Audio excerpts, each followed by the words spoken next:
Hi,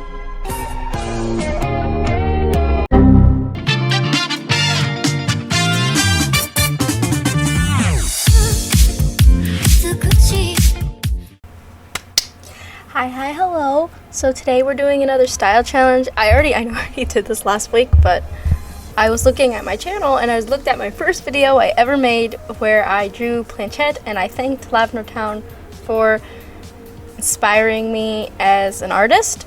And it's a year old. Okay, this means my channel's a year old. This is kind of a big deal.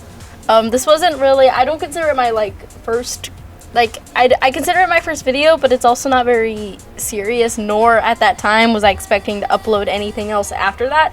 I consider the video after that, where I was redesigning Osana from Yandere Simulator, my real first video. But for me, this is kind of a big, crazy milestone that this video that I made is now a year old, and I just wanted to commemorate something about it and just mention it. I also wanted to talk about what I said in that video, because I don't think anyone's gonna go back because it's an old video. I wasn't very good at editing, so it would probably be a nightmare to watch. But I wanted to say what I said in that last video, which is thanks. If I know Lavendertown will never see this, but I wanted to say thank you.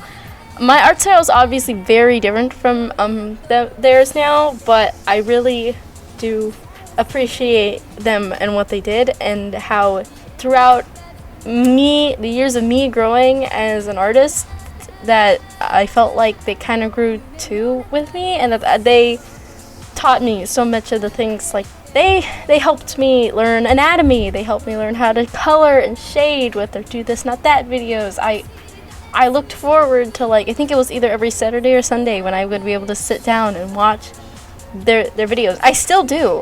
They inspired me so much as an artist, and I've been seeing a lot of comments of people being or some people being you really inspire me, your art's so great, and all I can think to myself is thank you, Lavendertown, for helping me grow as an artist, so people say that I'm good at drawing.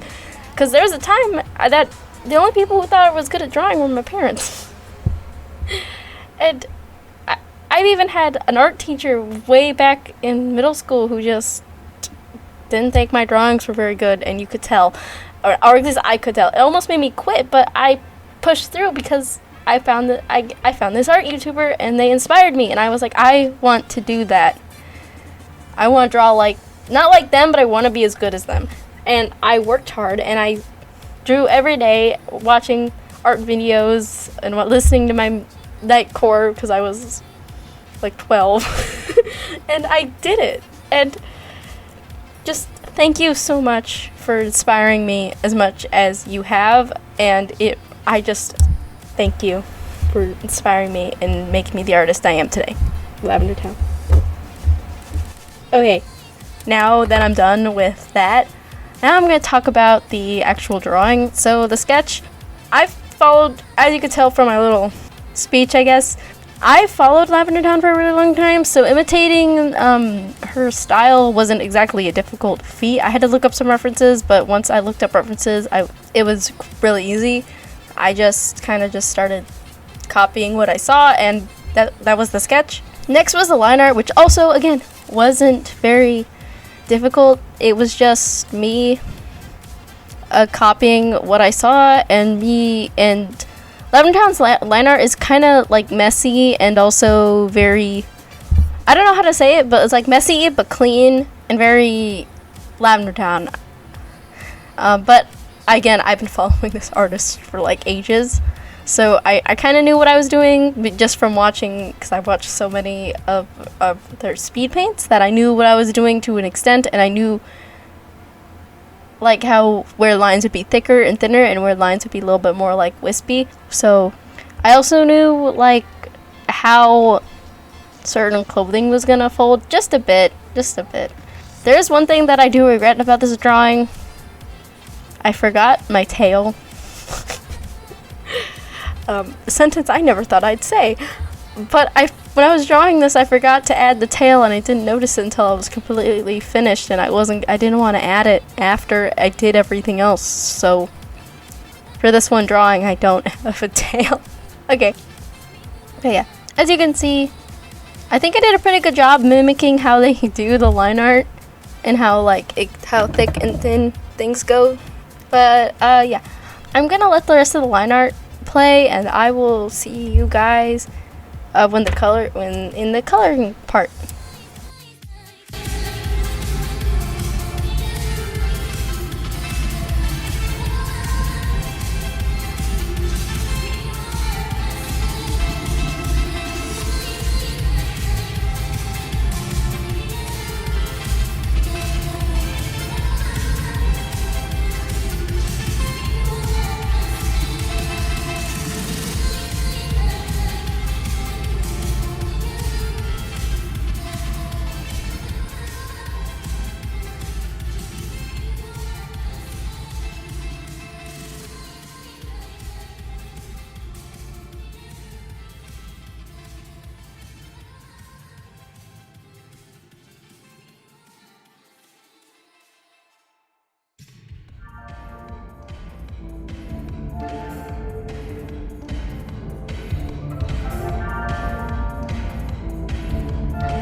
Hi, I'm back. Now it is time to talk about the colors. So, the first thing I did for the coloring is what I do with my normal art is I selected everything on the outside, I inverted the selection, and then I added a darker color under everything so I could see if I made any little oopsie little white lines, and I could see if there's anything poking out at me, so I know to color those in. The coloring this was relatively easy. Everything for me was on one layer, and then everything for the chair, the chair and the pillow on the chair was on another. I was on another layer, and I only used I think 6 layers. That was amazing.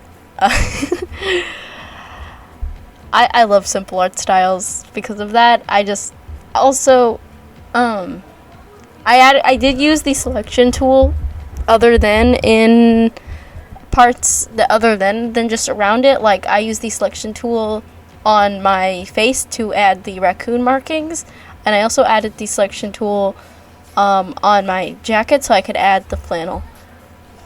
Speaking of colors, I think my color palette that's on Clip Studio is off because I didn't have a lot of the colors that are in my outfit that I usually have, and it was a doozy trying to figure that out. But yeah, those are the colors.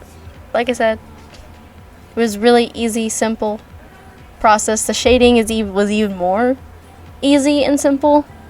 You'll see it in a minute, but all I did was I set a multiply layer to purple, and I started to cel shade, which I cel shaded for majority of my art life. I guess I've done cel shading, so I know how to cel shade pretty proficiently and decently. So I just did that, and then I added the highlights, which in some of Lavender Town's art, she does these big white highlights on the hair and on the eyes. I didn't know where else I thought I added them on my little ears too, because I wasn't too sure of where else to add them. I also added them on the sides of the cheeks where the blush are, to just accentuate the blush on the cheeks. I do that in my own art style, so it's just something I do to accentuate that part of the face. And yeah, that's kind of all I did for this art piece. I can talk a little bit more about in retrospect, I already mentioned this, but I wish I added my tail. In looking at the speed paint, it's bothering me even more. But yeah, this drawing, I don't it was nice. It was fun. It was easier than what I usually do. And yeah, I think I'm gonna let the rest of this play because I don't have much to comment more on this artwork other than I had a really fun time drawing it, and I regret not drawing in my tail. Thank you guys so much for watching this far. If you did, it would be amazing if you watched till the end of the video. And yeah, thank you for watching, and I will see you guys in the next video. Bye bye.